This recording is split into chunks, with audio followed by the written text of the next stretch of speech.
ఏ రంగు పిల్లిని పెంచుకోవచ్చు? ఇంట్లో పిల్లి పిల్లలు పెడితే శుభమా? అశుభమా? పిల్లులను ఇంట్లో ఉంచుకోవడంపై జనంలో అనేక అపోహలు, అనుమానాలు ఉన్నాయి. పిల్లిని పెంచుకోవడం శుభప్రదమని కొందరు నమ్ముతారు. పిల్లులు ఇంట్లో ప్రతికూలతను తీసుకువస్తాయని మరికొందరు నమ్ముతారు. ఇంట్లో పిల్లుల్ని పెట్టుకుంటే అశుభమని కూడా కొందరు భావిస్తారు. ఇలాంటి పరిస్థితుల్లో పిల్లి వస్తే ఫర్వాలేదు. కానీ ఇంట్లోనే ప్రసవిస్తే పిల్లల్ని పెడితే ఏంటి అర్థం? పిల్లిని ఉంచుకోవడం శుభమా? అశుభమా? ఏ రంగు పిల్లి ఏమి సూచిస్తుంది? ఇంట్లో పిల్లి ఉండటం అశుభం.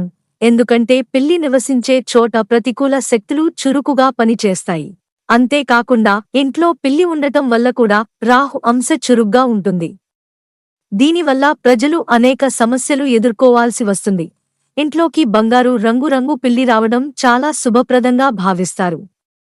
అటువంటి పిల్లి మీకు అదృష్టాన్ని తీసుకురావడానికి పనిచేస్తుందని నమ్ముతారు. అలాగే ఇంట్లో గోధుమ రంగు పిల్లి రావడం వల్ల సంపదతో పాటు ఇతర మార్గాలను తెరవగలదు. ఇంతేకాదు, ఇప్పటివరకు పెండింగ్లో ఉన్న పనులన్నీ పూర్తవుతాయి. రాదనుకున్న డబ్బు కూడా సమయానికి చేతికి అందుతుంది. ఒక నల్ల పిల్లి అకస్మాత్తుగా మీ ఇంట్లోకి వచ్చి అరిస్తే అది మంచి సంకేతంగా పరిగణించబడదు. పిల్లి ఇలా చేయడం దురదృష్టం లేదా చెడు వార్తలకు సంకేతంగా పరిగణించబడుతుంది.